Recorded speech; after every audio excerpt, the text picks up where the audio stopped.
What's up, guys? So we're going to take a look at these two systems. We have the new Reaper that was just announced, and we're going to take a look at these two systems, what they both offer, how they differ, and hopefully at the end of this, my goal is that you'll have a better idea which one's right for you. So to start off with, I'm going to do this a little bit backwards. I'm going to basically tell you what is not different between the two, and then we'll go to what is different. So, what's not different? Well, they both, as you can sort of see looking at them, they're both designed to work with centerline nozzles. Neither of these is designed to work with offset nozzles. That will be the upcoming Gen 2 Hydra when it's ready to go. They both use heavy-duty industrial-sized solenoids, which is sort of a trademark of all of our systems. They're very, very robust, very resistant to failure and damage, and will run for millions and millions of cycles. They're both fully CNC, mostly aluminum. There's some brass and some in the Gen 2 Inferno, but all high-quality metals. Then the other thing we want to talk about is there's this sort of feeling or belief in the industry for a while that somehow closed bolt, I'm doing this backwards, let's do it like this, since I have them set up like that, open bolt is not as good as closed bolt. Especially when you're talking about not as good as in terms of accuracy and groupings and stuff like that. That just isn't the case, and I'm going to explain to you why. And since I'm a pastor's kid, we're going to do a 3-word alliteration. So my 3 words are pressure, pause, and pulse. And these are the 3 keys to good groupings. Now this may seem simple. There are lots of other variables that we've experimented with and lots of things we've tried. Turns out that these are the 3 things that any system needs to really perform at an extremely high level when it comes to the groupings. So I'm going to explain each of these in turn, and then we're going to talk about how each of the systems does this. Pressure. Pressure, we're not talking about air pressure there. I know that's probably confusing, but I wanted all P's. Pressure, pause, pulse. What we're actually talking about is the amount of force that is applied to the BB as it's being loaded into the chamber. So as you push the BB past the hop-up, how much force is applied to get it into the chamber? That's the pressure. And that force needs to be consistent, and it needs to be controlled. Too much force will cause inconsistency in terms of where it places the BB with respect to the nub. Sometimes the nozzle will end up pushing the BB a little bit past the nub, so you don't get as much hop, things like that. So the pressure from the nozzle needs to be consistent, and it needs to be controlled. Pause. Now what you find is that no matter how you load the BB into the chamber, you're going to accumulate some spin from the BB being loaded into the chamber. It's sort of inevitable. You're pushing it past the rubber of the hop-up, and everything's not lined up perfectly, so you're going to get some spin on it. So you need a pause between the BB loading and the BB firing. Then the third thing you need, for really good groupings, is a consistent pulse. And when I say pulse, I'm talking about when the airflow opens and starts to fire the BB. That's what needs to be really consistent, that opening sequence, because that's when it pushes past the hop-up, and that's when, so even if your velocity is stable, even if the overall flow is the same once the nozzle opens up, that pulse, that opening pulse that pushes it past the nub, the more consistent that is, the better your groupings are going to be. These are your 3 keys to good grouping. So let's talk about each system and talk about how that works. So with the Gen 2 Inferno, you have the pressure. With Gen 2 Inferno, let's break this apart. You actually have, if you can see it on the video here, a small metered hole that controls how fast the nozzle can move forward. Okay, and this is precisely controlled.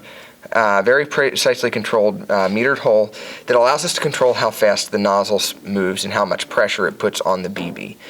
That's how we do that on the Gen 2 Inferno. On the Reaper, there's actually a very similar metered hole that controls the flow into the solenoid valve. So the air flowing in to push the nozzle forward when the nozzle loads the BB, again, is controlled. Very similar mechanism on both systems. So the pressure is very consistent with both of these systems, and it's controlled right into the right ballpark. Pause. Okay, so pause, this is where with the Gen 2 Inferno we talk about the two-part, the poppet and the independent nozzle and poppet. Okay, so the nozzle loads first, and then the poppet pushes forward, allowing the airflow. Right, so you get this pause. Again, that is, just based on the design of the system, it's engineered to be a sufficient pause to allow the BB to settle. And anybody that's played with the Gen 2 Inferno can tell you that works really, really well. With the Reaper, since it's a closed bolt system, you naturally get a pause because the BB was loaded after the previous shot. So really, whatever time you have between shots is your pause. Right? That's how a closed bolt system works. And for those of you that don't know what the difference between a closed bolt and an open bolt system is, I'm gonna show you that here in just a minute. So hold tight. So both systems have a pause. The Reaper's pause generally is longer than the Gen 2 Infernos, but generally that doesn't have a big impact on accuracy, just because, again, this is engineered to have a long enough pause that it gets the settling effect that you need on the BB. But, you could say that maybe the Reaper has a little bit of an advantage in that respect, just because it has a longer pause. And then the pulse. So the pulse on the Gen 2 Inferno. Gen 2 Inferno is direct solenoid fired, but it is controlled. But the pulse during the opening is controlled with the poppet. And I'm not going to go into all those details right now, but it's controlled with the poppet. It's very consistent, very precise. Particularly, we did some work around the air porting and such, and the materials used on the poppet to make it very stable during the opening pulse. The Reaper, the pulse is controlled directly by the solenoid. When you open this solenoid, there's nothing else happening that affects the pulse. It flows directly through and hits the BB. This, this comes from the Bolt technology, which acts exactly the same way. And on both of these, that has a little bit of an advantage over the poppet control, which is one of the reasons the Bolt works so incredibly well. And you get really, really consistent groupings out of it. You get the same effect with the Reaper because the pulse opening through the solenoid is very, very consistent. There is, these solenoid valves, the opening speed and time is incredibly consistent. The takeaway from here is that the idea that, again, open bolt is not nearly as good as closed bolt in terms of groupings and such. If you're talking about a pure open bolt system, okay, maybe, but with the Gen 2 hybrid system, the difference in groupings is not going to be dramatic. Keep in mind, I pointed out there are a couple things that the Reaper does have a little bit of an advantage with the closed bolt. This particular closed bolt design, that's not any closed bolt design in particular, that's this particular one. They're not huge differences. It's not the difference between good groupings and bad groupings. It's kind of the point I'm trying to make. So, with that said, they're both great systems. They can both provide really good groupings. They're both extremely flexible with hop-up configurations. Whatever hop-up you want to use for the most part works really well. So what's different? First difference is, we're going to say hybrid open bolt and what's called true closed bolt for the Reaper. All right, so let's take a look at what that means. Okay, so I got this set up with a wire harness from our bolt, which will just hold the valve open as long as I hold the trigger down, because I'm going to demonstrate two things. And it's easier to see the open versus closed when we do it this way. When the system is not firing, the nozzle is in the back position, meaning a BB can load in front of the nozzle. When we pull the trigger, the nozzle pushes forward and releases air.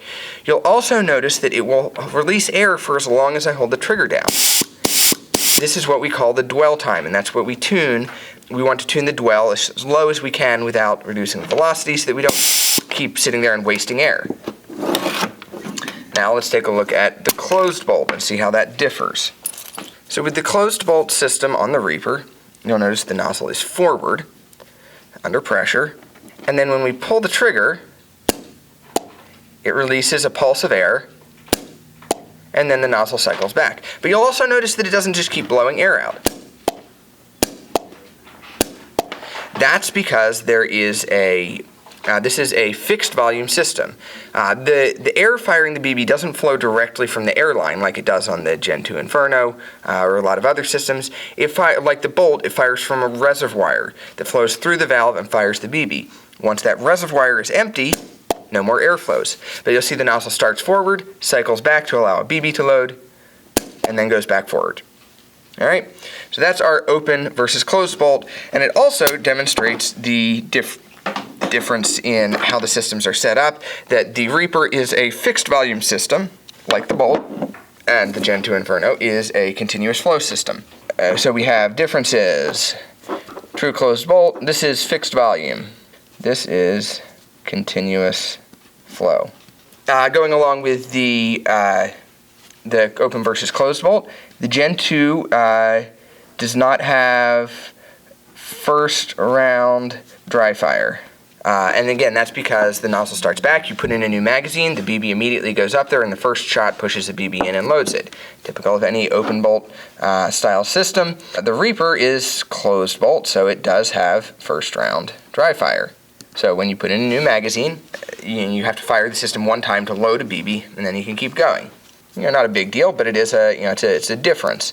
The Reaper, because of the fixed volume, can be configured electromechanically. The Gen 2 cannot. And again, that's set up like this with the Bolt. This is a Bolt airline, but the Reaper electromechanical airline would look very similar. It has a simple switch. On this, you'd actually use the AEG switch that just opens and closes the valve and fires a shot each time. This is an extremely robust, because there's no FCU, no fragile wire harness. This is a very robust wire harness that doesn't easily damage. Extremely robust, water resistant. We'll talk more about that at a later date. Extremely water resistant. You don't really have to worry about things getting wet and causing the FCU to malfunction. And it's affordable because there's no FCU that you have to buy. You get this simple wire harness. Another difference is going to be the max rate of fire. And here the edge goes to the Gen 2 Inferno, and max, we're going to come up with a final number once we have the production parts in, but somewhere around 25 to 30 rounds per second for the max rate of fire. The last real difference is going to be the dwell setting. What do you set the dwell for if you have an FCU? On the Reaper, you don't have, if you have the electromechanical, there's no dwell setting. Here the dwell is set for efficiency. Here the dwell is set for feeding. And often you don't have to set it at all. As long as it's feeding, it's fine. You don't have to worry about the efficiency factor. But the dwell has to be set long enough to allow the nozzle to retract back and load a BB. Other than that, it doesn't have any effect on the efficiency, how long you have the dwell set. It will have an effect on your max rate of fire. So these are the technical differences. And you say, okay, well, that's all well and good, but all this stuff is a little over my head. I still am not really sure which one is right for me. So we're going to take a little more basic approach to which one's right for you. We're going to write down a bunch of potential decision points.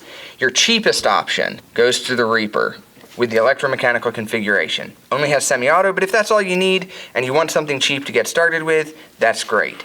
The most versatile goes to the Gen 2 Inferno a little bit. So if you're just getting started and you want to try something out, the Gen 2 Inferno is a really great starter platform. It works really well with just about anything. You don't have to worry about feeding ever, any of that stuff. It's a really great starter platform.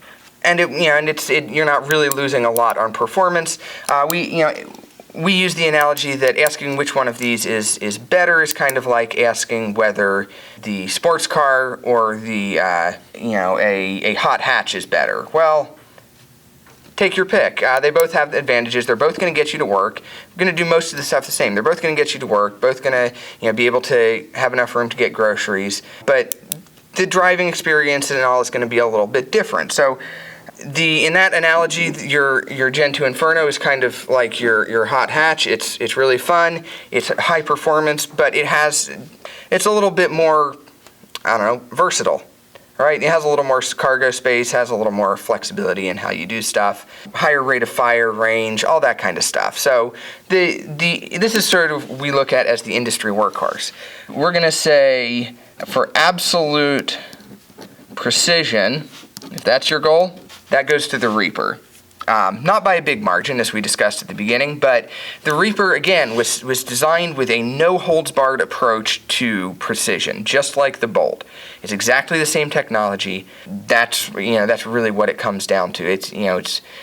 That's what it does best. That's its specialty. If you want to talk about efficiency, we're going to split it right up the middle. The air consumption of both systems is extremely low, and as far as we can tell, there's not necessarily one that's more efficient. It just varies by one setup to the next. They are the two most efficient systems on the market as far as we are aware. All right, other decision points. Volume. The Reaper is going to get the Quiet Award, though not by a huge margin, but this, again, like the Bolt, is an incredibly quiet system. The Gen 2 Inferno will be the louder, if you like things loud. It's still not a loud system, but if you run it with a short barrel and higher pressure, it actually can end up having a pretty good pop, so, take your pick. If you are running an SBR or something along those lines, we generally like the Gen 2 Inferno better for that. Either one will work, but we generally prefer the SBR for that. And for DMRs, we generally prefer the Reaper, though again, either system will work. If you're looking for a higher rate of fire, go with the Gen 2 Inferno. If you want the simplest and most robust system, that's going to be the electromechanical Reaper. It's incredibly simple and extremely robust. So that's your more qualitative comparison, for different features you might like on each one. I probably missed something going over this, but if you still don't know which one, the answer is that, like I said before, either one will do about 90% of what airsofters do equally well. So if you can't decide, take your pick. They're both great systems. Either one you'll be really happy with. So I hope this has been helpful. It's been sort of an overview, a comparison of the two different systems. If you have any questions or if you think I missed anything that you would like to understand better, leave us a comment and we will see you guys out on the field. Thanks for watching, guys. Hopefully now you know which Wolverine Airsoft product is perfect for you. So now be sure to click on me again and go back and enjoy the Reaper launch video all over again.